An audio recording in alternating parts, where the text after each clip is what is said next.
Assalamualaikum warahmatullahi wabarakatuh. Alhamdulillah, wassalatu wassalamu ala rasulillah wa ala alihi wa ashabihi wa man tabi'ah. Ashhadu an la ilaha illallah wahdahu la syarika lah wa ashhadu anna Muhammadan abduhu wa rasuluhu la nabiyya ba'dah. Allahumma salli wa sallim wa barik ala Muhammadin wa ala alihi wa ashabihi ajma'in. Rabbi syrah li sadri wa yassir li amri wahlul 'uqdatam min lisani yafqahu qawli, amma ba'd. Alhamdulillah teman-teman, kita bertemu kembali dalam kajian 2 minggu sekali terkait dengan kajian tafsir Al-Qur'anil Azim. Kita kemarin sudah membahas tentang kajian surah Al-Kautsar. Sebagaimana janji saya, hari ini kita khususkan untuk membahas tentang fikih kurban. Karena kita tahu di ayat yang kedua dari surah Al-Kautsar Allah berfirman, "Fasholli li rabbika wanhar", maka hendaklah kamu salat untuk Tuhanmu, wanhar, dan hendaklah kamu melaksanakan kurban. Maka tentu lebih baik kalau fikih dalam masalah kurban ini kita bahas secara khusus, secara tuntas. Dan insya Allah hari ini saya akan fokus mengajar teman-teman, memberitahukan teman-teman apa yang sudah disampaikan oleh para ulama-ulama kita terkait dengan fikih kurban, khusus dalam mazhab Syafi'i saja, khusus di dalam mazhab Asy-Syafi'i. Adapun kalau nanti saya menyampaikan pendapat lain dari kalangan ulama-ulama dari mazhab yang lain, tidaklah saya maksudkan untuk mengajak teman-teman mengamalkannya, hanya untuk memberitahukan kepada teman-teman bahwa persoalan tersebut ada perbedaan pendapat di kalangan para ulama, sehingga kemudian tidak mudah bagi kita untuk menyalahkan apalagi membid'ahkan orang lain. Itu alasannya. Jadi dimungkinkan perbedaan pendapat itu terjadi di dalam masalah fikih, sehingga meskipun kita kemudian mengamalkan sesuai dengan amalan mazhab Syafi'i, akan tetapi jika suatu hari nanti kita mengetahui ada cara yang lain atau berbeda dari umat muslim dimanapun berada, yang kemudian mengamalkannya berbeda dengan apa yang sudah kita pelajari, tidaklah dimaksudkan bahwa hal itu salah. Hal demikian terjadi karena memang ada perbedaan pendapat di kalangan para ulama Islam. Kita tahu bahwa di dalam fikih Islam ada 4 mazhab yang mu'tabar. Jadi disebut mu'tabar artinya yang paling diakui, yaitu mazhab Hanafi, Maliki, Syafi'i, dan Hambali. Sebenarnya masih ada lagi mazhab yang lain, tetapi sudah tidak lagi masyhur. Di antaranya mazhab yang diamal oleh orang-orang di Andalusia dulunya. Kita tahu bahwa Spanyol dulu merupakan wilayah kerajaan Islam. Mereka lebih banyak mengamalkan atau lebih berkembang salah satu mazhab lainnya selain mazhab yang 4 ini, yaitu mazhab Adh-Dhahiriyah yang dibawa oleh Abu Daud Adh-Dhahiri. Abu Daud Adh-Dhahiri ini dulunya bermazhab Syafi'i. Kemudian dalam perjalanan waktu beliau membangun mazhabnya sendiri, lalu dinamakanlah mazhabnya dengan Adh-Dhahiriyah. Salah satu ulama yang terkenal dari mazhab itu adalah Ibnu Hazm Al-Andalusi. Ibnu Hazm yang berasal dari Andalusi, dan masyhur sekali, kitab-kitabnya banyak dan masih bisa kita baca dan pelajari sampai hari ini. Di Al-Azhar sendiri, di tempat di mana saya belajar, mazhab Zahiri juga salah satu mazhab yang kita pelajari.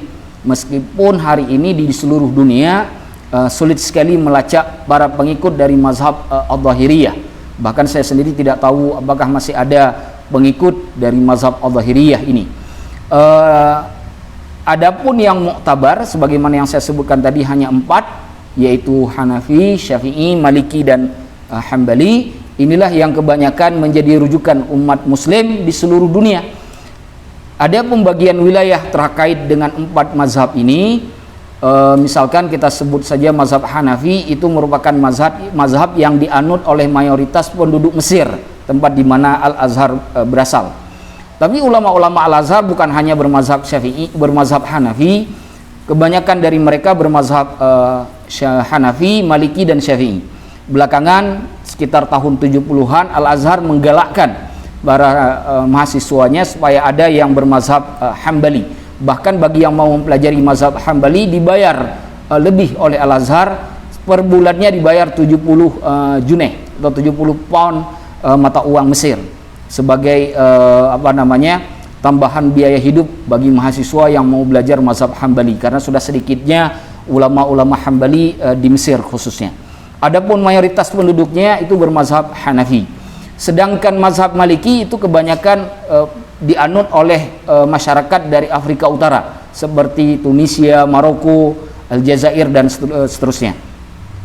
Kalau Syafi'i itu kebanyakan di wilayah Damaskus ya, di wilayah Syam, kemudian Yaman dan Asia Tenggara. Asia Tenggara termasuk Indonesia, Malaysia, Brunei, Darussalam, atau wilayah-wilayah Melayu lainnya yang tergabung dalam negara Thailand dan Filipina. Kalau di Thailand ada Patani, kalau di Filipina ada Kepulauan Moro, dan itu semuanya bermazhab Syafi'i.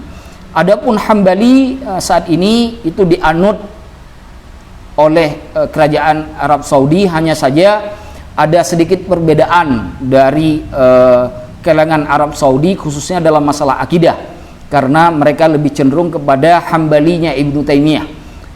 Berbeda sedikit dengan Fudhala'ul Hanabilah seperti Ibnu Qudamah, Ibnu Muflih, Imam As-Safarini yang belakangan dan lain-lain sebagainya.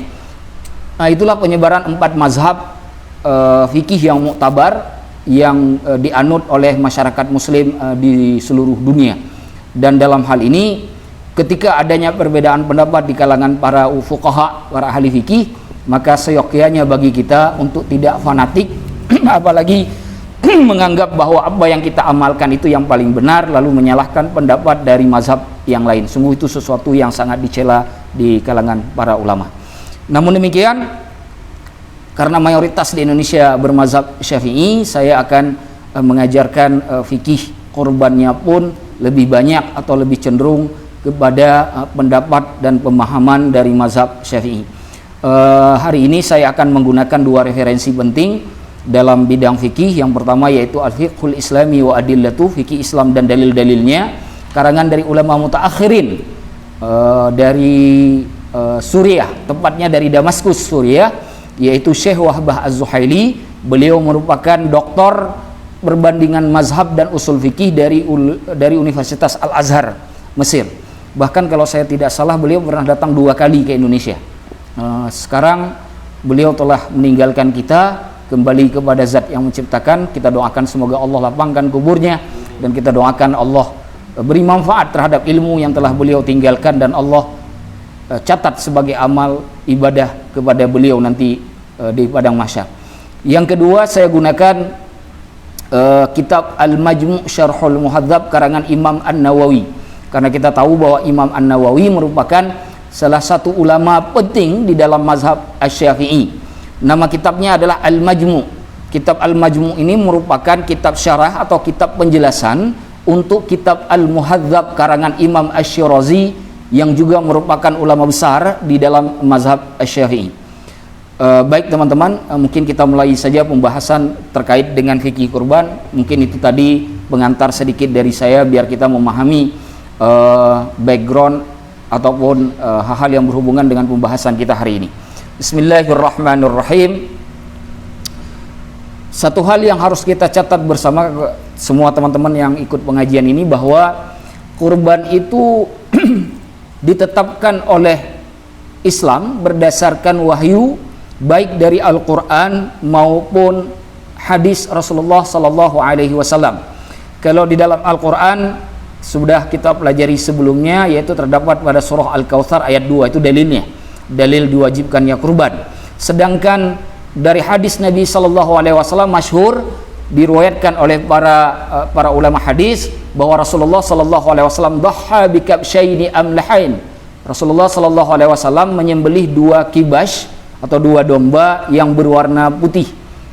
Ini sudah masyhur, di mana Rasulullah pada saat haji wada itu ketika menyembelih 2 domba ini, yang satu diniatkan kepada diri beliau dan keluarganya, sedangkan yang satu lagi diniatkan oleh beliau untuk dirinya dan umatnya.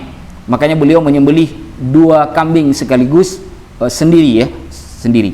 Nanti terkait dengan jumlah berapa kambing yang boleh disembelih oleh seseorang nanti akan kita bahas secara lebih detail insyaallah.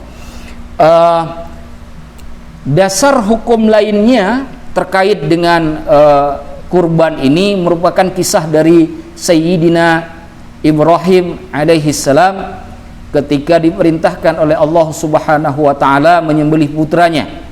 Dan kita tahu ketika sudah pelaksanaan perintah Allah itu dilaksanakan oleh beliau, di tengah jalan Allah menggantikan kemudian dengan seekor domba, seekor kibas, sehingga putra yang ingin disembelih tidak jadi disembelih sebagai bentuk rahmat Allah, sebagai bentuk rasa sayang Allah kepada beliau yang telah taat dan patuh menjalankan perintah Allah Subhanahu wa taala. Perintah Nabi kepada Nabiullah Ibrahim alaihissalam ini kemudian terus diabadikan sampai dengan syariat Nabi Muhammad sallallahu alaihi wasallam. Setiap bulan Zulhijjah pada musim haji kita diperintahkan untuk menyembelih kurban.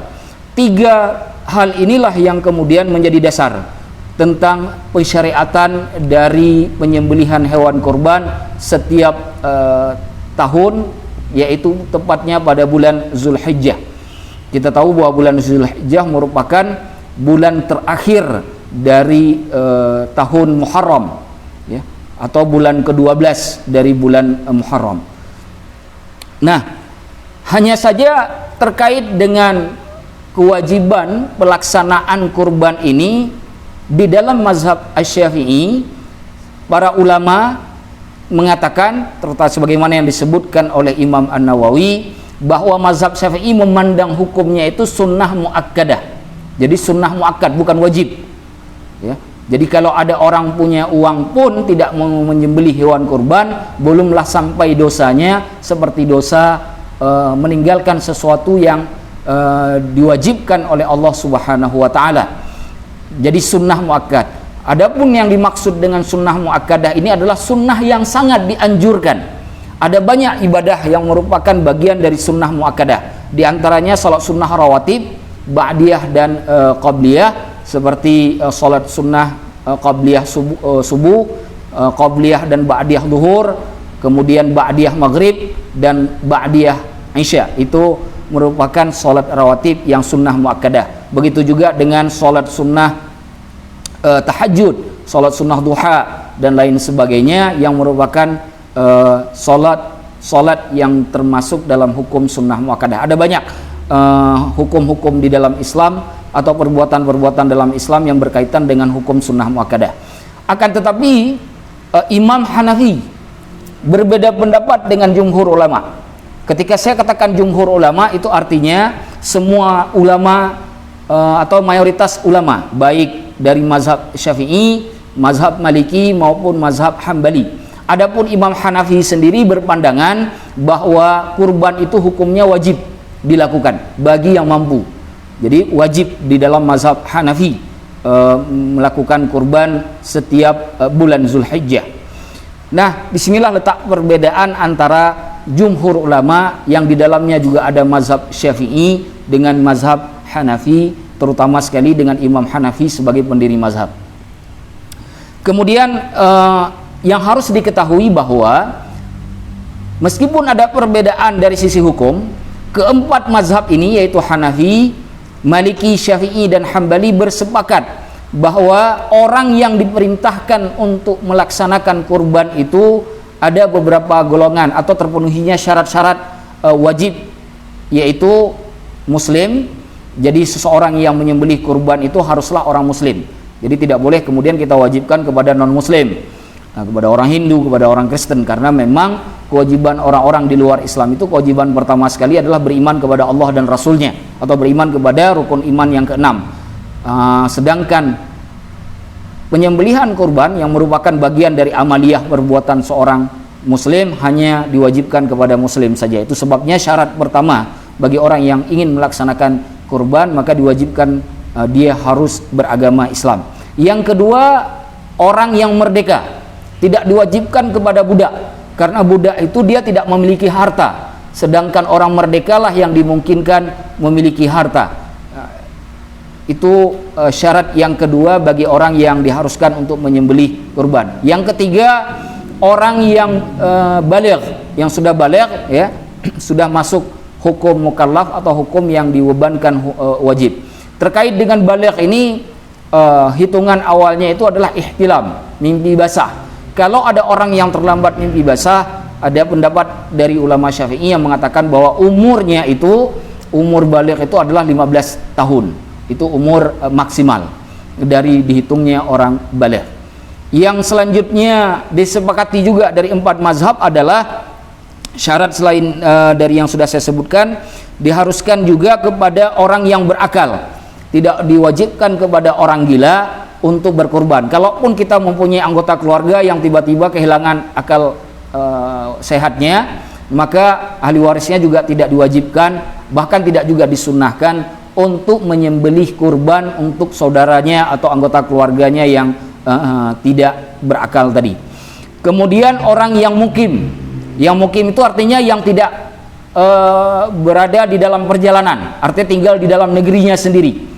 Nah itu juga disyaratkan kepada orang yang mukim untuk melakukan penyembelihan kurban, dan hukumnya sunnah muakkadah di dalam mazhab Syafi'i.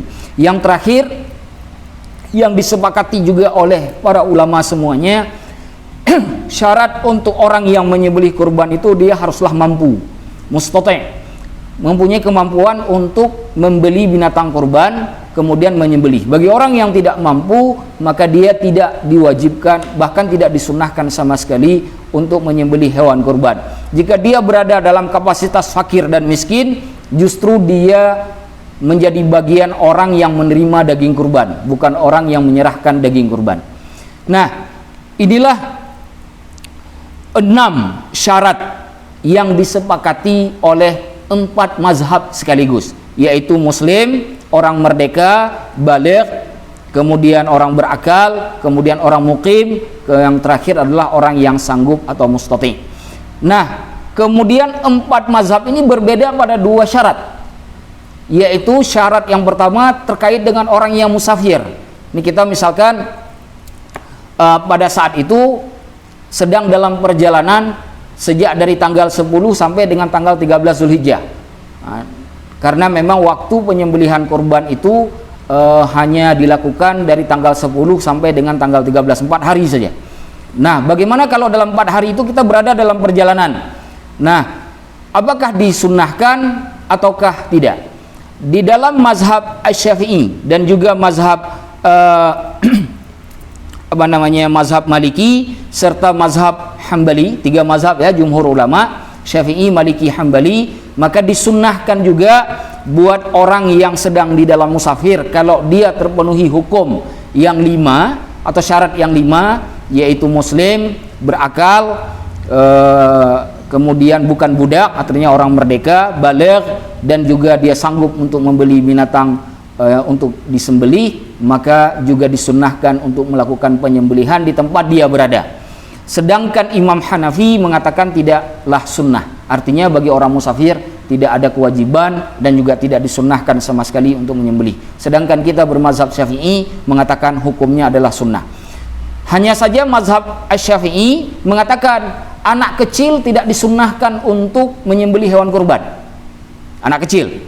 Jadi kalau kita di dalam keluarga kita ini ada 4 orang, suami, istri, dan 2 orang anak, ya, maka 2 orang anak ini tidak disunnahkan untuk menyembelih hewan kurban sama sekali. Jadi si ayah dan si ibu hanya cukup membeli 2 ekor kambing saja untuk keduanya. Kalaulah misalkan biar si anak belajar, ya, maka boleh dilakukan, tapi nanti hitungannya bukan lagi kurban, hanya sedekah biasa saja. Karena memang hukum kurbannya tidak tercapai bagi anak kecil. Itu dalam mazhab Asy-Syafi'i dan mazhab Hambali. Sedangkan di dalam mazhab Hanafi dan Maliki itu disunnahkan selama uang yang digunakan untuk membeli binatang kurban tersebut merupakan uang dari walinya. Kalau dalam hal ini adalah uang orang yang menanggung hidupnya, ya. Kalau bapaknya, ya bapak dari uang bapaknya misalkan. Atau kalau kakeknya yang menanggung hidupnya, berarti uang kakeknya. Itu disunnahkan. Adapun mazhab Syafi'i, mazhab kita tidak disunnahkan sama sekali. Kecuali misalkan kita ingin mengajarkan anak-anak tersebut agar terbiasa untuk mengetahui, agar dia mengetahui hukum Islam bahwa setiap bulan Zulhijjah ada syariat penyembelihan hewan kurban yang diperintahkan oleh Allah dan Rasulnya. Wallahu a'lam bishawab. Nah, pertanyaan selanjutnya adalah kapankah binatang kurban ini disembelih?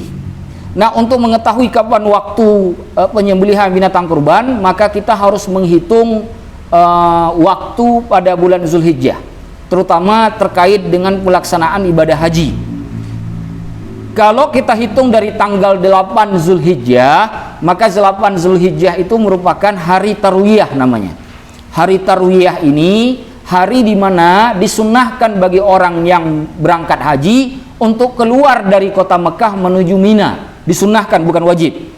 Karena Rasulullah pada saat haji wada itu keluar pada tanggal 8 ke Mina, tidak langsung ke Arafah, tapi langsung ke Mina dulu. Itu hukumnya sunnah, dan tinggal malamnya di wilayah Mina. Kemudian sebelum terbitnya matahari berpindah ke Arafah untuk menjalani hari ke-9 yang disebut dengan Yaumul Arafah atau hari Arafah, yang merupakan puncak dari pelaksanaan ibadah haji. Jadi tanggal 8 itu hari Tarwiyah, tanggal 9 disebut dengan hari Arafah. Adapun tanggal 10 di mana jamaah sudah berangkat ke Mina melakukan lempar jamarah Aqabah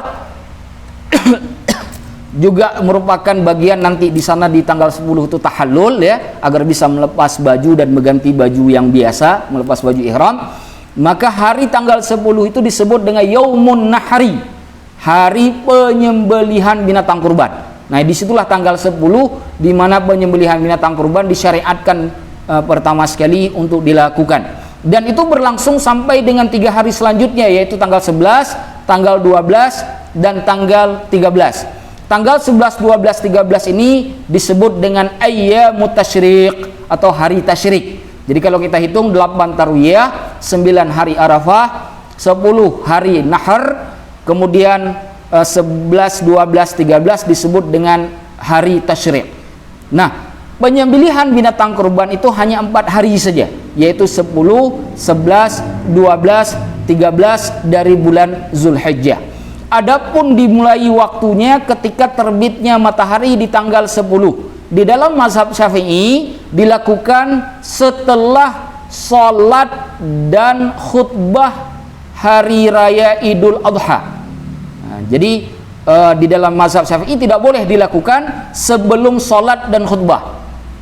Nah, jadi harus menunggu selesai salat dan khutbah. Sedangkan dalam mazhab Ahmad bin Hambal atau mazhab Hambali dibolehkan sebelum salat dan sebelum khutbah hari raya Idul Adha. Karena kita bermazhab Syafi'i di sini, maka yang kita amalkan, bahkan ini yang diamalkan oleh mayoritas masyarakat muslim di Indonesia, kita selalu menyembelih kurban setelah sholat Idul Adha. Nah, semuanya itu yang dilakukan, dan berakhir sampai dengan terbenamnya matahari pada tanggal 13 hari tasyrik atau hari terakhir, tanggal 13 Zulhijjah. Jadi kalau sudah terbenamnya matahari, masuknya waktu sholat maghrib di tanggal 13 itu, atau sudah ditandai dengan kalau sudah masuk waktu maghrib itu sudah masuk tanggal 14 Zulhijjah, maka itu sudah tidak lagi atau tidak diperbolehkan lagi melakukan penyembelihan kurban. Jikapun dilakukan, maka itu bukan lagi kurban, itu hanya sedekah biasa, bukan lagi kurban. Nah, selama dari tanggal 10, 11, 12, 13 boleh di dalam mazhab Syafi'i boleh melakukan penyembelihan di malam hari ataupun juga di siang hari. Jadi boleh disembelih di siang hari, boleh juga di malam hari. Hanya Imam Nawawi mengatakan pendapat yang paling benar di dalam mazhab Asy-Syafi'i, menyembelih kurban di malam hari pada tanggal 10, 11, 12, dan 13 itu hukumnya makruh. Hukumnya makruh. Alasan kenapa makruh di malam hari, karena orang-orang biasanya sulit untuk hadir pada saat penyembelihan atau pembagian hewan kurban. Karena biasanya atau lazim yang dilakukan itu di siang hari. Itu sebabnya kenapa mazhab Asy-Syafi'i memakruhkan penyembelihan binatang kurban di malam hari, meskipun dibolehkan. Sedangkan sebagian mazhab yang lain atau sebagian pendapat yang lain, seperti mazhab Imam Malik misalkan, dan salah satu riwayat dalam mazhab Hambali, itu tidak membolehkan di malam hari, hukumnya haram. Nah, biar keluar dari perbedaan pendapat para ulama, maka sebaiknya siapapun yang menyembelih binatang kurban, maka lebih baik dilakukan di siang hari saja, sejak dari tanggal 10 sampai dengan tanggal 13. Boleh dilakukan di pagi hari, boleh juga dilakukan di siang hari, juga boleh dilakukan di sore hari sebelum terbenamnya matahari tanggal 13. Karena kalau sudah terbenam matahari itu sudah masuk tanggal 14, maka tidak dibolehkan lagi penyembelihan kurban. Nah, selama 4 hari itu kita boleh melakukan penyembelihan kurban seperti biasanya. Itu terkait dengan waktu penyembelihan binatang kurban dari tanggal 10 sampai dengan tanggal 13. Nah, kemudian di dalam mazhab Asy-Syafi'i, apabila sudah masuk tanggal 10 Zulhijjah, ya, jika ingin melakukan penyembelihan hewan kurban, maka dimakruhkan, hukumnya makruh bagi setiap orang yang ingin menyembelih binatang kurban, walaupun penyembelihannya dilakukan oleh orang lain, untuk memotong kuku dan juga memotong rambut serta semua bulu yang ada di badannya, apakah itu bulu kumis, bulu ketiak, ataupun bulu-bulu lainnya, itu tidak boleh, baik itu dipotong pendek, dicukur habis, ataupun dicabut, tidak boleh dilakukan, hukumnya makruh, bukan haram. Begitu juga dengan kuku, tidak boleh lagi dipotong, tidak boleh dipendekkan atau digigit, tidak boleh. Jadi mengikuti hukum dari orang-orang yang sedang melaksanakan ibadah haji. Hanya saja orang di haji itu sudah diwajibkan melakukan hal tersebut sebelum berpakaian ihram, karena ketika dia sudah melaksanakan atau niat ihram haji, maka hal-hal tersebut merupakan sudah menjadi bagian yang haram dilakukan. Adapun buat kita yang tidak naik haji, kalau misalkan ingin menyembelih binatang kurban, hukumnya makruh, ya, memotong kuku atau memendekkannya, mencukur atau memotong setiap bulu yang ada di badan. Jadi hendaknya dilakukan 1 hari sebelumnya atau pada tanggal 9, supaya ketika tanggal 10 masuk, ketika kita ingin melakukan penyembelihan binatang kurban, kita bisa mengikuti sunnah ini. Sebagian ulama ada yang bahkan mengharamkan, tetapi Imam Nawawi mengatakan pengharaman ini hukumnya syadz atau disebut dengan cacat atau tidak benar. Yang paling benar adalah tidaklah diharamkan, artinya masih dibolehkan, tapi hukumnya makruh. Hukum makruh itu artinya jika dilaksanakan tidak berdosa, tapi jika ditinggalkan berpahala. Tentunya karena ini makruh, lebih kita sukai untuk tidak kita laksanakan, untuk mengikuti sunnah Rasulullah Sallallahu Alaihi Wasallam. Nah, kemudian terkait dengan umur binatang kurban yang harus, atau yang dibolehkan di dalam Islam untuk disembelih. Namun sebelumnya harus dipahami dulu bahwa ada 3 jenis binatang yang boleh dikurbankan.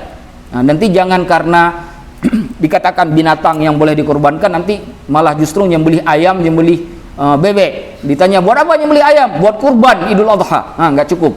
Karena yang dibolehkan itu hanya 3 unsur binatang saja, yaitu sapi atau onta, sapi dan kambing. Hanya itu saja. Jadi ayam, bebek, burung dan binatang-binatang lain itu tidak dibenarkan untuk disembelih. Termasuk yang tidak dibenarkan nanti seperti rusa. Jadi tiba-tiba ada orang berburu seperti di daerah saya, bawa pulang rusa, lalu rusanya disembelih buat kurban.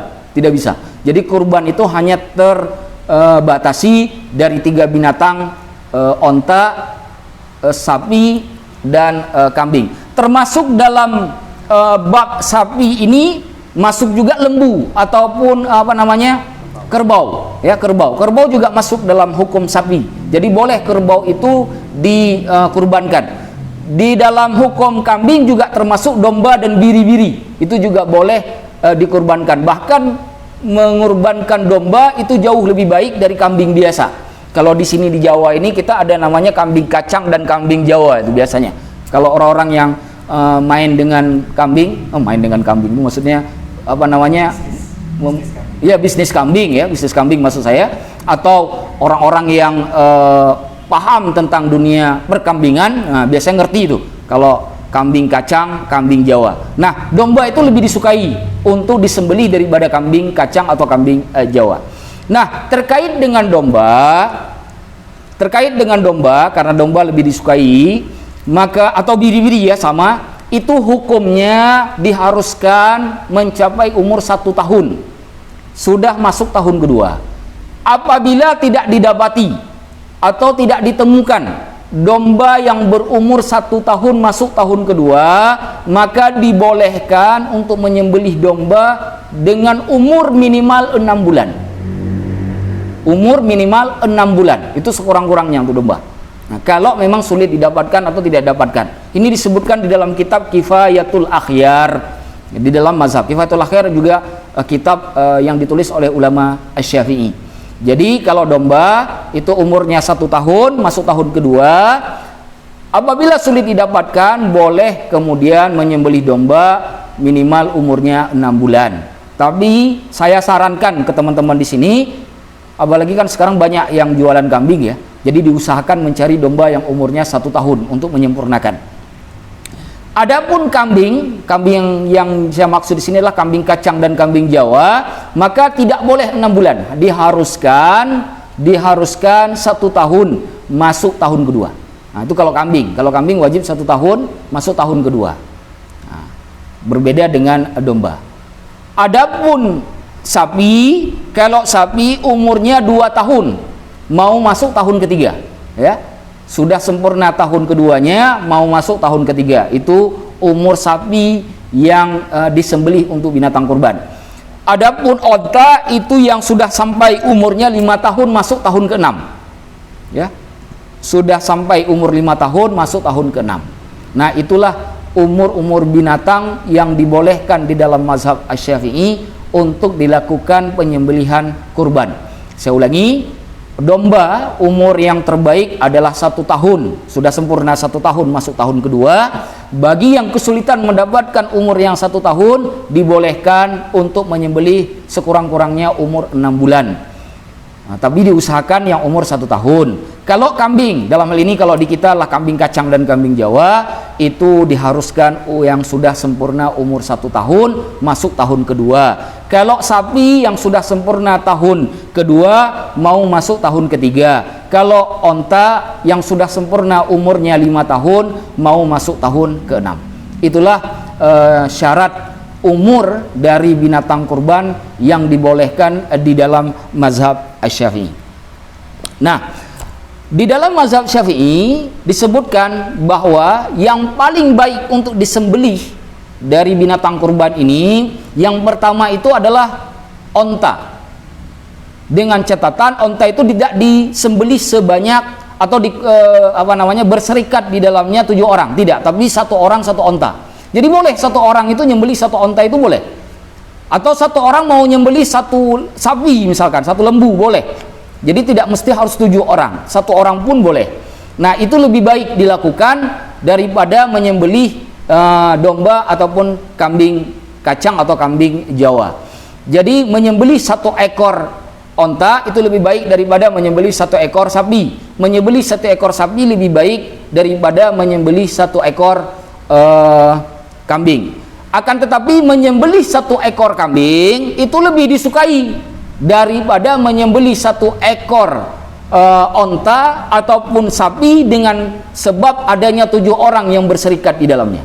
Nah, jadi 7 orang yang berserikat pada sapi atau pada onta itu dalam mazhab Syafi'i tidak lebih baik daripada 1 orang yang menyembelih kambing.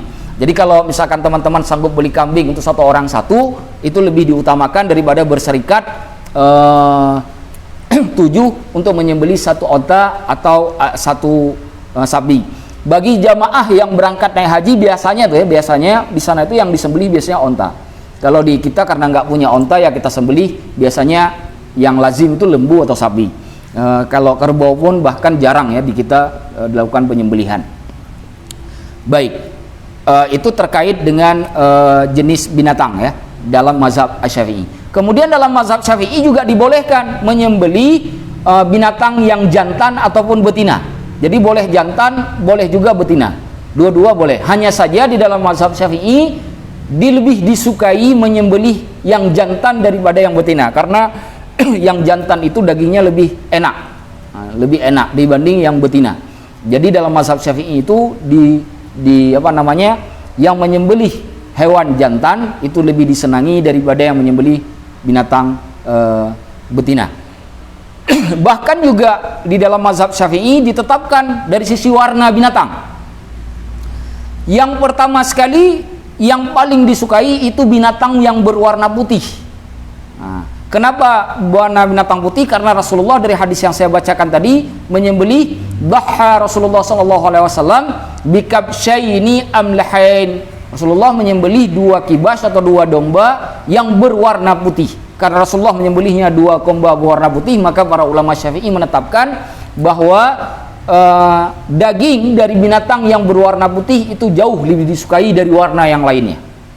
Nah, itu yang pertama. Yang kedua, disebutkan dalam kitab Al-Fiqhul Islami wa Adillatuh, ya, terkait dengan mazhab Asy-Syafi'i oleh Syekh Wahbah Az-Zuhaili, setelah binatang yang berwarna putih, yang disukai selanjutnya adalah binatang yang berwarna kuning. Yang berwarna kuning, ya. Kuning ini termasuk nanti di dalamnya orange, ya. Itu juga lebih disukai. Kemudian setelah yang putih dan yang kuning, disukai juga yang al-afra kalau dalam bahasa fikih. Al-afra itu dia putih tapi putihnya nggak terang. Apa bahasa kita? Krem, ya, krem, ya. Bahasanya krem, ya. Jadi nggak terlalu putih. Nah, itu di peringkat yang ketiga dari hewan yang disukai disembelih untuk korban di dalam mazhab Asy-Syafi'i. Kemudian yang keempat yaitu al-hamra, yang merah. Yang keempat yang merah. Yang kelima al-balqa. Al-balqa itu binatang yang bercampur warna putih dengan warna hitam. Nah, itu yang kelima. Yang keenam baru yang berwarna hitam. Nah, jadi warna hitam itu menduduki warna terakhir dari binatang yang disembelih atau yang disukai untuk dijadikan sebagai binatang kurban. Abu Hurairah radhiyallahu anhu pernah mengatakan begini, damul bayda fil adhiyah afdalu min dami saudawain. Jadi darahnya binatang yang berwarna putih itu lebih disukai, lebih baik daripada darah dari 2 binatang yang berwarna hitam sekaligus. Nah, itu dia. Jadi yang berwarna putih lebih disukai. Diriwayatkan juga oleh Al-Hakim di dalam kitab Al-Mustadraknya dari Abu Hurairah di mana disebutkan damul afra'i ahabbu ilallahi min dami saudawan. Darahnya binatang yang krem, ya, krem itu yang putihnya tidak terlalu terang, itu lebih disukai oleh Allah Subhanahu wa taala daripada darah 2 binatang yang berwarna hitam sekaligus. Jadi dari sini kita menjadi mengerti bahwa urutan dari warna pun itu sudah ditetapkan di dalam fikih Islam. Di dalam mazhab Syafi'i, saya ulangi, yang paling disukai itu berwarna putih, yang kedua berwarna kuning, yang ketiga berwarna afra atau krem, ya, yang artinya putihnya tidak terlalu putih. Kemudian yang keempat berwarna merah, yang kelima berwarna campuran antara putih dan hitam, dan yang terakhir berwarna hitam. Jadi ada berapa? 6, ya. Ada 6 warna dan urutannya yang disukai. Ustaz, bagaimana kalau saya sembelih binatang warna oranye? Nah, saya belum tahu ada binatang warna orange. Karena yang 6 ini yang lazim kita temui. Bahkan dari yang luar 6 ini belum ada kayaknya. Bagaimana, Aris? Ada? Dari 6 ini ada binatang warna lain? Setahu saya tidak ada. Warna tidak ada, ya. Yang 6 ini sudah mencakupi semua kecuali apa? Kecuali diwarnainya. Kalau diwarnai itu nggak masuk hukum itu. Diwarnainya. Ya, jadi 6 dari 6 warna tadi itu sudah mencakupi semua warna binatang dari 3 binatang yang bolehkan untuk dikurban, yaitu onta, sapi, dan juga kambing. Nah, yang harus dipahami di dalam mazhab Asy-Syafi'i itu ada perbedaan pendapat terkait dengan bagian yang disembelih, apakah kemudian semuanya disedekahkan ataukah tidak. Nah, ini kita sudah sembelih binatangnya, apakah binatang itu dagingnya kemudian kita sedekahkan semua atau tidak. Syekh Wahbah Az-Zuhaili mengatakan begini, di dalam mazhab Syafi'i yang wajib pada binatang kurban itu wajib disedekahkan walau lahman yasiran, walaupun hanya sedikit dari dagingnya. Nah, itu yang wajib. Jadi tidak ada ketentuan seper-sepernya, itu tidak ada ketentuan. Jadi asal sudah disedekahkan dari binatang kurban itu walaupun sedikit, maka hukum wajibnya sudah terpenuhi. Disedekahkan kepada fakir miskin. Disedekahkan kepada fakir miskin. Ustaz, bolehkah saya pakai 8 kelompok dari kelompok zakat? Tidak. Kalau kurban hanya untuk fakir dan miskin saja, karena memang tujuannya hanya untuk makan, berbeda dengan yang lainnya. Nah, apabila mau diambil atau si penyembelih binatang kurban tersebut ingin mengambil dagingnya untuk dibawa pulang ke rumah untuk dimakan, itu pun juga tidak masalah. Ada 2 pendapat di dalam mazhab Asy-Syafi'i terkait dengan hal ini. Pertama, di dalam mazhab jadid ketika Imam Syafi'i pindah ke Mesir itu ada 2 pendapat yang dinukilkan oleh para ulama Syafi'i. Pertama, ada yang mengatakan begini, bahwa Rasulullah yang diharuskan dari daging kurban itu, yang disedekahkan itu atau yang dimakan itu sepertiganya saja. Jadi yang dibawa pulang ke rumah itu sepertiga, sedangkan 2/3 itu disedekahkan. Ya, yang sepertiga dibawa pulang ke rumah, yang 2/3 disedekahkan. Sedangkan pendapat yang lain di dalam mazhab Syafi'i juga disebutkan dibagi 3, 1/3 dimakan, 1/3 disedekahkan atau diberikan kepada fakir miskin, sedangkan 1/3 lagi diniatkan untuk hadiah. Jadi boleh diberikan kepada orang kaya sekaligus. Nah, jadi tidak mengapa memberikan 1/3 dari daging kurban tersebut kepada orang kaya, karena untuk menyambung tali silaturahmi. Di situ ketetapan hukumnya. Jadi 1/3 untuk dimakan sendiri, 1/3 untuk disedekahkan kepada fakir miskin, 1/3 lagi boleh diniatkan untuk diberikan kepada kerabat, kepada tetangga, meskipun kerabat dan tetangga tersebut merupakan orang kaya. Hanya saja Imam Al-Ghazali, yaitu Abu Hamid Al-Ghazali, pengarang kitab Ihya Ulumuddin, mengatakan di dalam mazhab Syafi'i yang paling baik, kata beliau, makan 1/3 tetapi mensedekahkan 2/3 itu jauh lebih baik. Nah, itu kata Imam Al-Ghazali. Akan tetapi Imam Nawawi sendiri tawakuf, tidak mengatakan mana yang lebih baik dari 2 pendapat ini, karena dua-duanya mempunyai kelebihannya masing-masing, baik yang dibagi 2 ya, 1/3 dan 2/3, maupun yang dibagi 3, 1/3, 1/3 dan 1/3, tidak dirajihkan oleh Imam An-Nawawi. Wallahu a'lam bishawab. Yang mana saja yang mau diamalkan oleh teman-teman, mau yang pendapat pertama ataupun pendapat yang kedua, itu tidak ada yang mencelanya. Jadi boleh dilakukan dua-duanya. Wallahu a'lam bishawab. Harus diingat bahwa ada 4 hal yang terjadi pada binatang ternak yang menyebabkan binatang ternak tersebut tidak boleh dikurbankan. Apabila ada 4 hal ini pada binatang kurban, maka binatang kurban tersebut tidak boleh dikurbankan atau disembelih. 4 hal itu disebutkan oleh Rasulullah Sallallahu Alaihi Wasallam, sebagaimana yang diriwayatkan dari Al-Bara' bin Azib, ya, diriwayatkan dari Al-Bara' bin Azib. Maaf ya, diriwayatkan oleh Imam At-Tirmidzi dan Abu Daud, itu yang benar. Ya, diriwayatkan oleh Imam At-Tirmidzi dan Abu Daud dari Al-Bara' bin Azib. Rasulullah SAW menyebutnya begini, arba'un la tajuzu fil adahi. Ada 4 hal yang tidak dibolehkan dalam penyembelihan kurban. Ada 4 hal. Yang pertama, al-awra'u bayyinun awaruha. Binatang yang buta dan jelas sekali butanya. Jelas sekali buta. Jadi binatang buta itu tidak boleh dijadikan untuk sebagai binatang kurban. Akan tetapi nanti ada 2 hukum tentang buta pada binatang. Kalau butanya permanen, jelas, ya, maka binatang tersebut diharamkan untuk disembelih.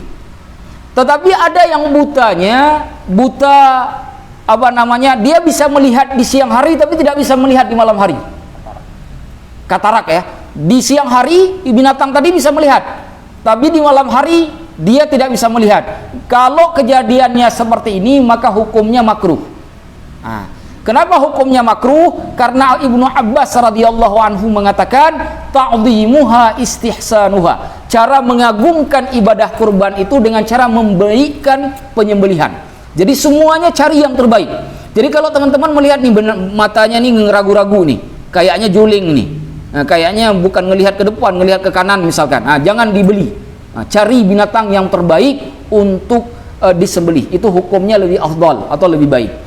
Yang kedua yang tidak dibolehkan ada pada binatang sembelihan kurban, yaitu wal maridatu bayyinun maraduha, binatang yang sakit dan jelas sekali sakitnya. Nah, apapun ya penyakit yang menimpa dari binatang tersebut. Yang ketiga yang tidak dibolehkan pada binatang hewan kurban itu wal arja'u bayyinun dal'uha, binatang yang pincang yang kemudian ada masalah dengan tulang kakinya. Ya, jadi juga tidak boleh. Binatang yang pincang itu tidak boleh, karena itu mempengaruhi hukum sakit dan hukum pincang itu pada binatang mempengaruhi perkembangan dagingnya. Dia mempengaruhi daging. Sedangkan apabila sebuah binatang jika mempengaruhi daging di dalam hukum fikih, maka itu diharamkan untuk disembelih. Saya ulangi, ini penting.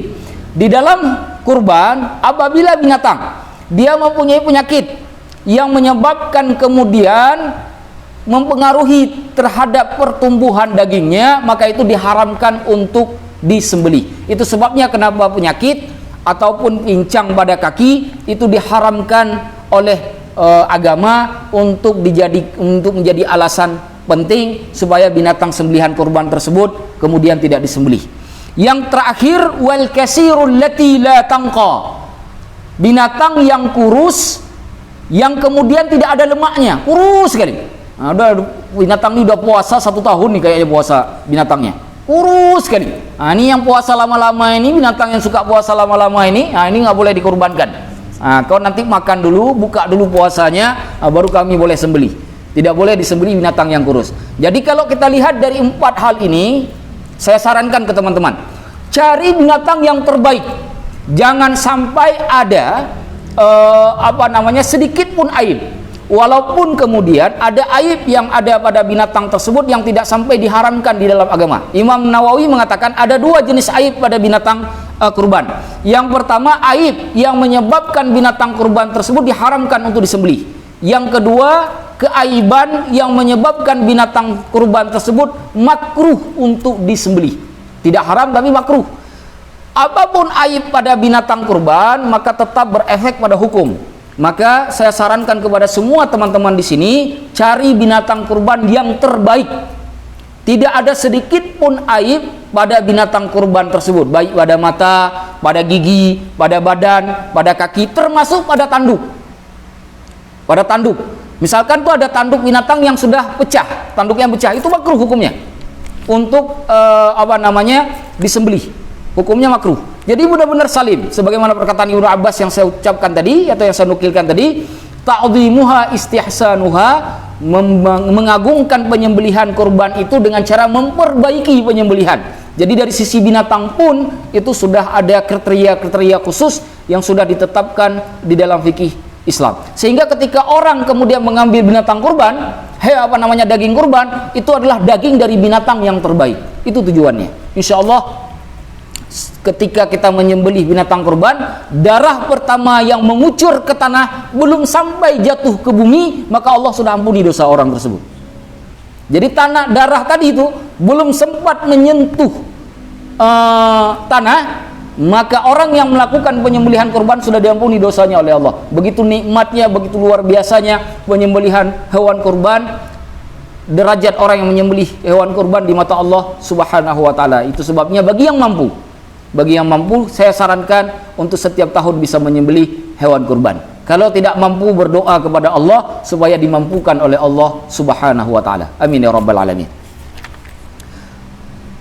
Sudah jam 5 kurang 10, sedikit lagi insyaallah. Tidak lama lagi. Nah, begitu ya. Kalau lama saya mah kalau sampai subuh pun tahan ini. Cuma jamaahnya jangan sampai saya ngajar jamaahnya pada pergi. Nah, kalau saya insya Allah tahan. Pahalanya banyak. Karena kata Rasulullah itu kan putus amal ibadah seseorang kecuali 3 hal. Salah satunya au ilmin yuntafa'u bih, ilmu yang diambil manfaat. Jadi kalau saya mengajar sampai subuh itu insya Allah saya tahan karena saya mengejar pahala itu. Supaya kalau Allah takdirkan saya meninggal, kalau apa yang saya ajarkan masih diingat atau diamalkan, insya Allah akan sampai ke kuburan saya. Kalau saya nyari itu saja sih sebenarnya. Amin ya Allah. Selanjutnya, bagi orang yang menyembelih kurban, disunnahkan, bahkan lebih baik orang yang menyembelih kurban itu melakukannya sendiri, ya, tidak diwakilkan kepada orang lain, baik laki-laki maupun perempuan. Hanya saja terkait dengan perempuan ada perbedaan pendapat di kalangan mazhab Syafi'i. Ada yang mengatakan lebih baik, ada yang mengatakan tidak. Itu kalau perempuan. Kalau laki-laki sepakat bahwa menyembelih sendiri itu jauh lebih baik. Ustadz, saya nggak bisa menyembelih binatang. Kalau saya sembelih binatang tak kesembelih-sembelih, karena saya kalau pegang pisau itu nggak bisa. Hati saya nggak kuat, hati saya lemah, Ustadz. Bagaimana? Kata Imam An-Nawawi, bagi orang yang ingin mewakilkan penyembelihan binatang kurban, maka boleh dilakukan kepada orang lain dengan dua syarat penting.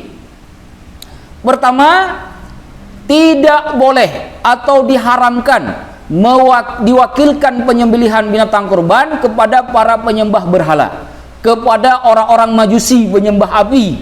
Juga diharamkan kemudian diwakilkan oleh orang yang murtad. Nah, itu tidak boleh. Yang kedua, yang lebih baik kalau diwakilkan ke orang lain penyembelihan kurbannya diberikan kepada yang ahli fikih, orang alim dan alim dalam ilmu fikih. Kenapa dia lebih baik dari sudut pandang ilmu fikih? Karena orang ahli fikih ketika menyembelih binatang kurban dia tahu rukun, tahu syarat, tahu sunnah, jadi dapat semuanya. Jadi jangan berikan hanya karena misalkan oh dia ini memang ahli urusan sembelih memang dia jagonya lah. Kalau udah sembelih nggak ada orang lain, dia jagonya. Boleh diberikan kepada orang itu, tapi itu belum sampai kepada makna afdalnya. Yang afdal diberikan kepada orang yang ngerti hukum fikih. Nah, itu lebih afdal dilakukan. Jadi kalau misalkan teman-teman di sini di tempatnya tinggal itu misalkan di RT, di RW atau di masjid tempat tinggalnya itu ada penyembelihan kurban dan ingin digabung di situ, nah maka lebih baik diwakilkan kepada orang yang ahli fikih di tempat tersebut. Kecuali kalau tidak ada, ataupun mungkin orang ahli fikihnya tidak mau menyembelih atau diwakilkan kepada petugas, nah itu juga tidak mengapa. Cuma lebih baik kalau orang ahli fikih yang melakukan penyembelihan. Nah, syarat melakukan penyembelihan itu di dalam mazhab Asy-Syafi'i itu ada 5. Di dalam mazhab Asy-Syafi'i itu hukum penyembelihan itu, sunnah penyembelihan hewan kurban itu ada 5. Yang pertama, binatang yang ingin disembelih itu dia ditidurkan di bagian kiri, jadi bagian kirinya ke bawah, ya, bagian kanan ke atas, kemudian dihadapkan ke arah kiblat. Nah, itu sunnah yang pertama, cara menyembelih binatang kurban. Jadi jangan asal sembelih saja. Jadi kita mau cari pahala sampai yang sedetail-detailnya. Maka tidurkan binatang di mana bagian kiri dari binatang di bawah, kemudian hadapkan ke arah kiblat. Lalu setelah dilakukan hal demikian, masuk pada sunnah yang kedua, baca bismillah, dan yang ketiga baca takbir. Jadi yang kedua baca bismillah, yang ketiga baca takbir. Cara baca bismillah dan baca takbir ini boleh sekaligus. Caranya begini, bismillahi Allahu akbar, nah, begitu cara bacanya. Atau juga boleh dibalik, Allahu akbar bismillahi, boleh. Sebagian ulama Syafi'i juga mengatakan dibolehkan juga bertakbir 3 kali seperti takbirnya lebaran. Allahu akbar, Allahu akbar, Allahu akbar, bismillah. Atau juga dibalik, bismillahi Allahu akbar, Allahu akbar, Allahu akbar, baru kemudian melanjut kepada sunnah yang keempat. Sunnah yang keempat adalah membaca selawat kepada Nabi, sekurang-kurangnya Allahumma salli ala Muhammad. Itu dalam mazhab Syafi'i. Kalau di dalam mazhab Malik disebutkan tidak disyariatkan atau tidak disunnahkan membaca selawat. Hanya saja dalam mazhab Syafi'i disunnahkan membaca selawat Nabi. Jadi kalau kita urutkan, setelah kita tidurkan binatang sembelihan menghadap ke arah kiblat, di mana bagian kirinya berada di bagian bawah, lalu kemudian kita baca bismillahi Allahu akbar, lalu kita baca selawat Allahumma salli ala Muhammad. Itu sekurang-kurangnya. Kalau mau yang sempurna, baca salawat seperti salawat di dalam salat, salawat Ibrahimiyah. Allahumma salli ala Muhammad wa ala ali Muhammad kama sallaita ala Ibrahim wa ala ali Ibrahim wa barik ala Muhammad wa ala ali Muhammad kama barakta ala Ibrahim wa ala ali Ibrahim innaka Hamidum Majid, atau fil alamin innaka Hamidum Majid. Nah, setelah itu jangan langsung sembelih, lakukan sunnah yang kelima. Sunnah yang kelima itu yaitu berdoa kepada Allah, yaitu berdoa sesuai dengan riwayat dari Imam Bukhari, di mana Rasulullah ketika menyembelih binatang kurban itu, kemudian beliau selain membaca bismillah dan bertakbir juga membaca doa. Imam An-Nawawi menyebutkan di dalam kitab Al-Majmu'-nya doa yang dibaca yaitu Allahumma minka wa ilaika taqabbal minni. Nah, itu doanya. Allahumma, ya Allah, minka, dari engkaulah binatang sembelihan kurban ini ya Allah, wa ilaika, dan untuk umulah kuberserahkan ya Allah sembelihan kurban ini, taqabbal minni, hendaklah ya Allah engkau terima sembelihan kurban ini dariku. Nah, itu doa. Jadi kalau setelah misalkan kita hadapkan kiblat, lalu kita baca Bismillahi Allahu Akbar, Allahumma salli ala Muhammad, Allahumma minka wa ilaika wa taqabbal minni, baru kemudian disembelih. Nah, cara menyembelih disunnahkan, bahkan diharuskan, pisaunya tak boleh tumpul. Nah, itu namanya bukan menyembelih, menggorok itu namanya. Kalau pisaunya tumpul itu menggorok. Yang diharuskan di dalam adab menyembelih itu adalah pisaunya haruslah tajam, kemudian terputus urat pernapasan. Ya, urat pernapasan itu harus terputus supaya terputuslah oksigen yang masuk ke dalam tubuh binatang sehingga kemudian binatang tersebut menjadi mati. Tidak boleh diputus habis sekaligus. Nah, itu namanya membunuh. Nah, itu jadi bangkai. Jadi nanti itu bisa dipelajari pada bab atau adab dalam melakukan penyembelihan. Kemudian terakhir, ini bagian terakhir ya.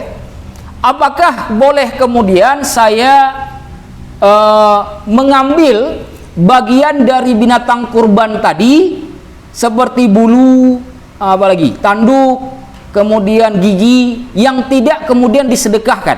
Karena yang disedekahkan daging. Di dalam mazhab Syafi'i disebutkan boleh kita mengambil kulit, ya, kulit, apalagi bulu, ya, kalau misalkan ini boleh, dengan syarat dimanfaatkan. Yang tidak boleh diserahkan kepada diberikan kepada si tukang potong, itu nggak boleh. Nah, tidak boleh diberikan kepada tukang potong, itu kata Imam Nawawi, bukan kata saya. Meskipun ada pendapat yang lainnya seperti pendapatnya Imam Malik yang mengatakan boleh memberikan kepada si tukang potong. Yang paling afdal, ini saya kasih yang paling afdal saja. Kata Imam Nawawi yang paling afdal, jika ada dari bagian-bagian lain dari binatang hewan kurban selain daging yang tidak kemudian disedekahkan, maka diambil lalu dijual. Diambil, dijual, lalu harta ataupun uang dari hasil penjualannya tadi kemudian disedekahkan. Nah, itu yang paling baik. Jadi ambil kulitnya, ambil giginya, ambil apalagi tanduknya, dijual. Harga dari penjualan itu kemudian disedekahkan. Itu yang terbaik dilakukan. Nah, jika kita melakukan hal tersebut, keluarlah kita dari perbedaan pendapat para ulama. Karena yang ini tidak diperselisihkan di kalangan para ulama. Wallahu a'lamu bishawab.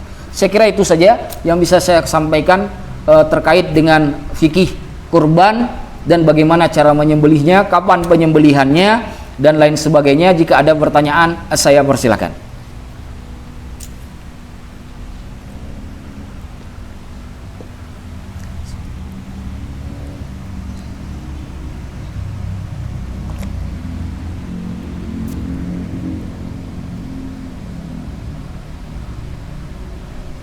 Waalaikumsalam warahmatullahi wabarakatuh.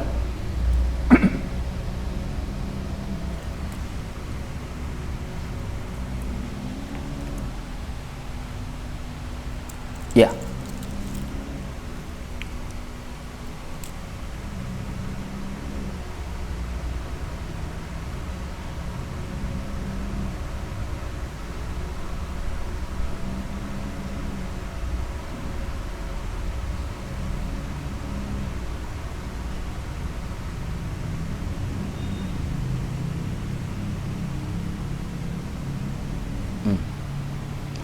Baik.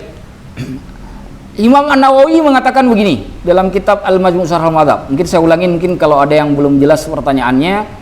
Ini ada binatang, warnanya bukan putih, tapi dagingnya lebih banyak. Mana yang didahulukan daripada hewan sembelihan kurban yang berwarna putih tapi dagingnya lebih sedikit? Kita ketahui bahwa tadi saya sudah jelaskan perkataan Imam Nawawi bahwa yang putih, yang warna putih itu lebih didahulukan daripada warna yang lain. Akan tetapi Imam Nawawi menambahkan juga di dalam kitab Al-Majmu' bahwa yang gemuk atau yang banyak dagingnya itu juga lebih diutamakan daripada yang kurus. Nah, kalau dalam posisi seperti ini, maka apabila binatang yang gemuk, ya, gemuk banyak dagingnya tapi tidak berwarna putih, maka itu lebih kita utamakan karena masalahnya ini terkait dengan daging yang lebih banyak yang bisa kemudian dikonsumsi atau disedekahkan dibanding yang berwarna putih saja. Hanya saja kalau teman-teman bisa mendapatkan yang ideal, maka usahakan mendapatkan sudahlah gemuk putih pula. Sudahlah gemuk putih pula. Nah, ini hanya berlaku untuk yang disembelih, ya, bukan untuk yang dinikahi. Yang disembelih saja. Ya. Jadi usahakan yang gemuk dan yang putih. Kalau nggak dapat, cari yang gemuk. Bagaimana kalau yang gemuknya hitam, sedangkan yang sedang saja itu warnanya putih? Nah, kalau kita lihat dari kedekatan pendapat Imam Nawawi tadi, maka lebih yang sedang tapi berwarna putih daripada gemuk tapi berwarna hitam. Kecuali yang putihnya itu kurus, ya, kurus sekali. Nah, mungkin itu berbeda. Kalau sedang, artinya perbedaannya tidak jauh antara kedua binatang yang mau dikurbankan, maka dahulukan yang berwarna putih daripada yang berwarna hitam. Hanya saja cari dulu yang ideal, siapa tahu Allah izinkan kita dapatkan. Cari binatang kurban yang sudahlah gemuk kemudian berwarna putih, sebagaimana urutan yang sudah disebutkan tadi. Wallahu a'lamu bishawab.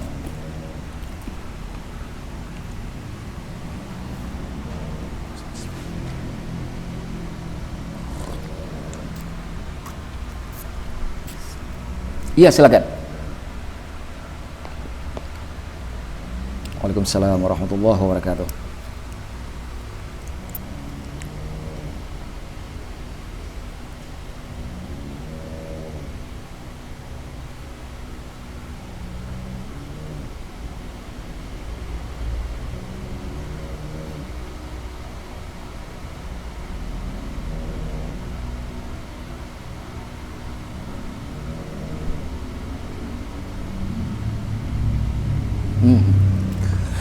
Itu masuk yang, oh ya, mungkin saya jawab satu-satu dulu, Mas, biar takut saya ini siapa tadi, Mas Arif, ya, Mas Arif, saya jawab satu-satu dulu, takut saya lupa, Mas Arif.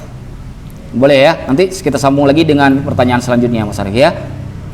Ya, untuk terkait dengan pemberian kepada panitia, ya, tadi saya sudah jelaskan di awal, ya, bahwa ada daging kurban tadi yang dibagi sepertiga untuk dibagi-bagi. Bahkan boleh diberikan kepada orang kaya. Jadi tinggal aja dihitung dari situ. Kalau misalkan panitia kurban katakanlah menyembelih 20 kambing, katakanlah begitu. Kalau sepertiga dari 20 kambing itu lama-lama kan akhirnya jadi juga hampir sekitar 10 kambing gitu. Nah, itu boleh dibagi kepada panitia kurban, boleh kepada tetangga, boleh kepada fakir miskin, dan boleh dihitung masuk ke dalam bagian tersebut, ya.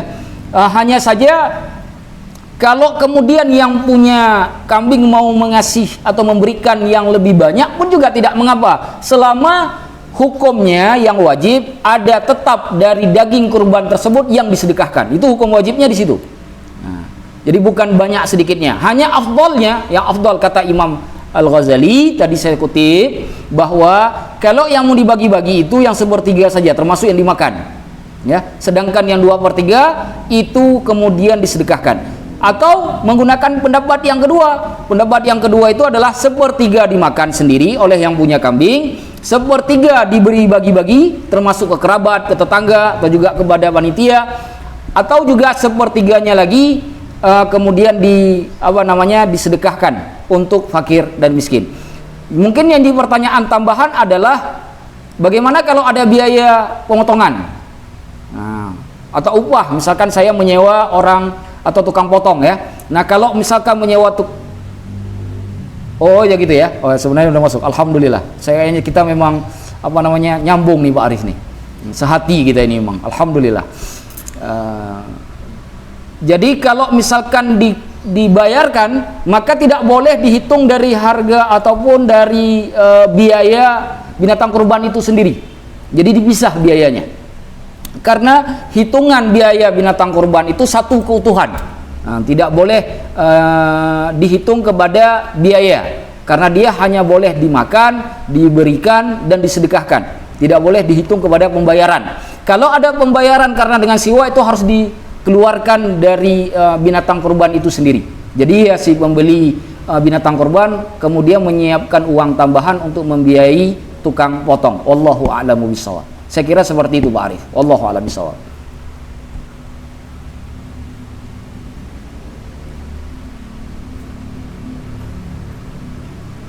Waalaikumsalam warahmatullahi wabarakatuh.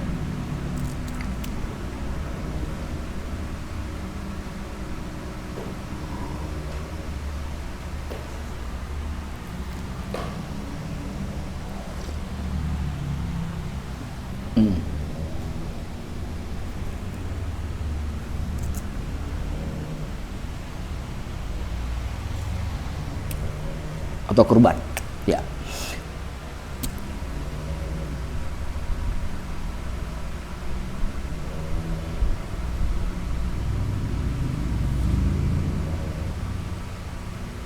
Ya. Ya.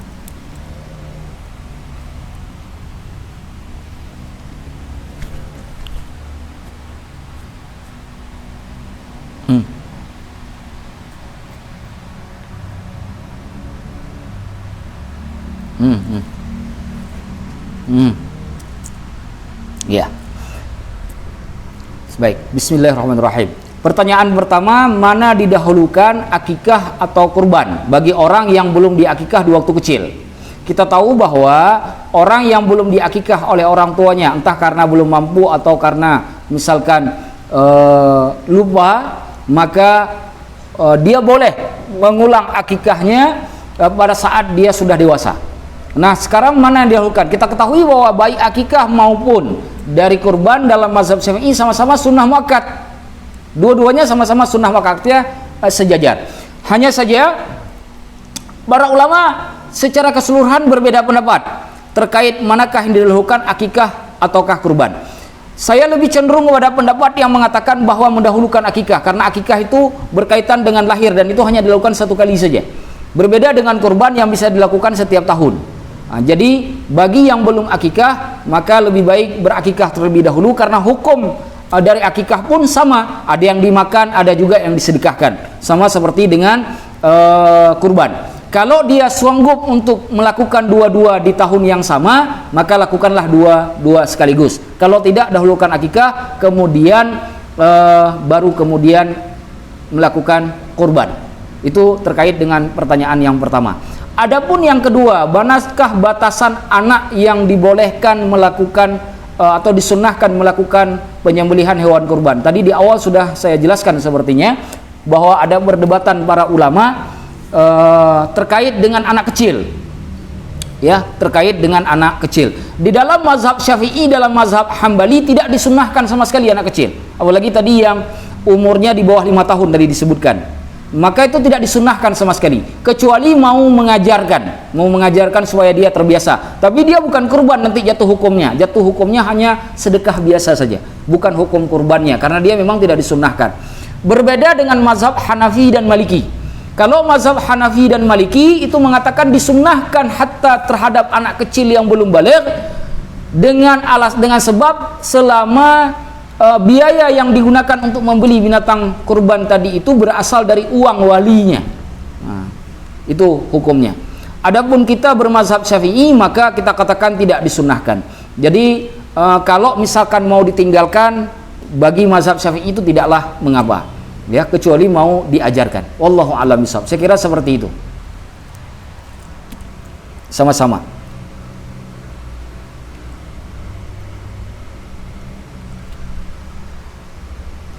Iya. Waalaikumsalam warahmatullahi wabarakatuh.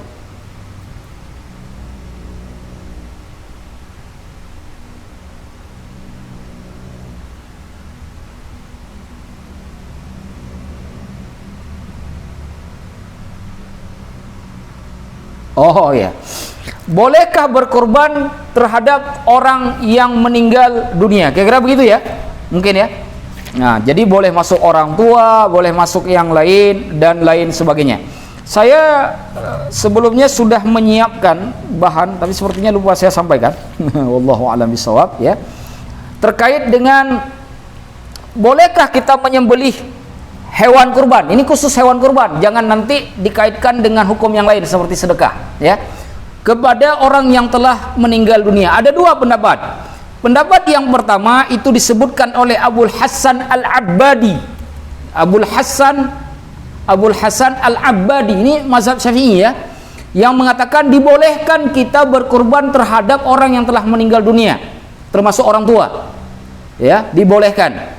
Karena hukum berkurban kepada orang yang meninggal dunia dikiaskan pada hukum sedekah. Kalau sedekah itu sepakat semua ulama, nggak ada perbedaan pendapat. Kita boleh bersedekah kepada orang yang telah meninggal dunia.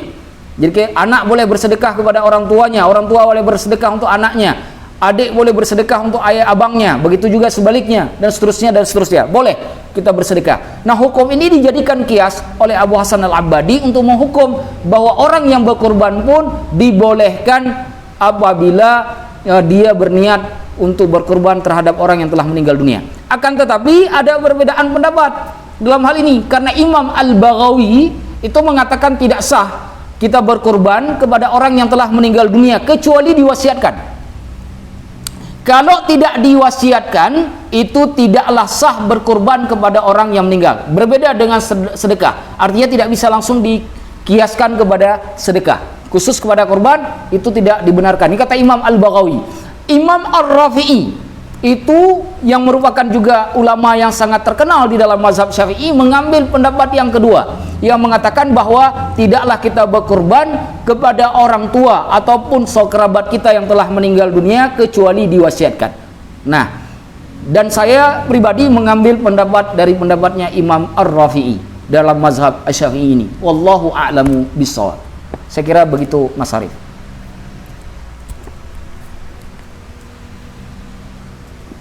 Iya, ada dalil masing-masing. Ya. Alhamdulillah.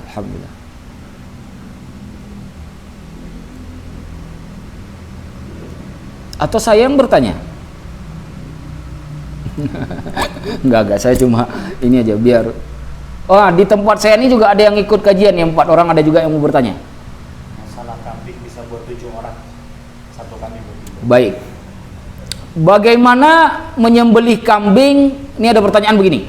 Ini ada 7 orang nggak punya duit, ingin berserikat menyembelih 1 kambing. Apakah boleh? Karena kita tahu dalam hukum fikih yang berserikat 7 orang itu pada hukum onta dan sapi saja atau lembu. Nah, kata Imam Nawawi tidak dibolehkan 7 orang berserikat dalam 1 kambing, kecuali dia anggota keluarga, itu pun hanya untuk syiar. Saya ulangi, kecuali hanya untuk syiar saja. Tidak boleh, misalkan nih dalam 1 keluarga ada 10 orangnya, punya uang sanggup membeli 10 ekor kambing, tapi cuma beli 1 kambing saja lalu diniatkan ke 10-10-nya, itu nggak boleh. Kecuali memang nggak sanggupnya cuma beli 1 kambing lalu diniatkan kepada yang lain, itu boleh. Nah, itu hukumnya. Kalau dikhususkan untuk berserikat pada 1 kambing, kata Imam Nawawi tidak boleh, tidak sah, dan tidak masuk hukum kurban. Kalau tetap dilakukan, dia akan berubah menjadi sedekah biasa. Wallahu a'lam bishawab. Ada lagi? Saya persilakan.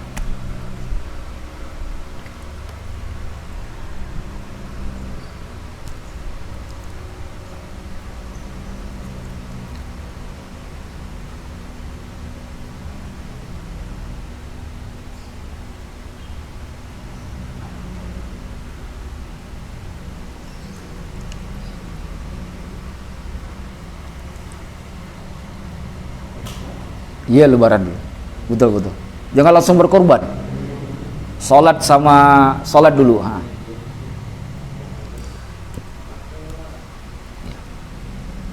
Boleh saya tutup dulu Mas Arif. Alhamdulillah teman-teman, apa yang saya sampaikan tadi saya kutip dari kitab Al-Fiqhul Islami wa Adillatuh karangan Syekh Wahbah Az-Zuhaili. Kemudian juga saya kutip dari kitab Al-Majmu' Syarhul Muhadzab karangan Imam An-Nawawi. Kemudian juga saya tambahkan dari kitab Kifayatul Akhyar. Semoga apa yang sudah saya sampaikan ke teman-teman tadi bisa bermanfaat, bisa berguna, diamalkan. Nanti ketika sudah saatnya, siapa tahu Allah mudahkan rezeki dan sanggup berkorban, maka semua kita kemudian sudah tahu rambu-rambunya, apa yang harus dilakukan, apa yang harus dihindari, dan apa sunnah yang dikerjakan terkait dengan penyembelihan kurban. Semoga kemudian kita berharap Allah menerima kurban kita dan mengampuni dosa kita pada hari tersebut. Dan tentunya bagi yang belum sanggup untuk melakukan penyembelihan kurban, jangan berputus asa. Karena ibadah di dalam Islam tidaklah terbatas pada satu macam ibadah saja. Ada begitu banyak ibadah yang telah disyariatkan oleh Allah dan Rasulnya.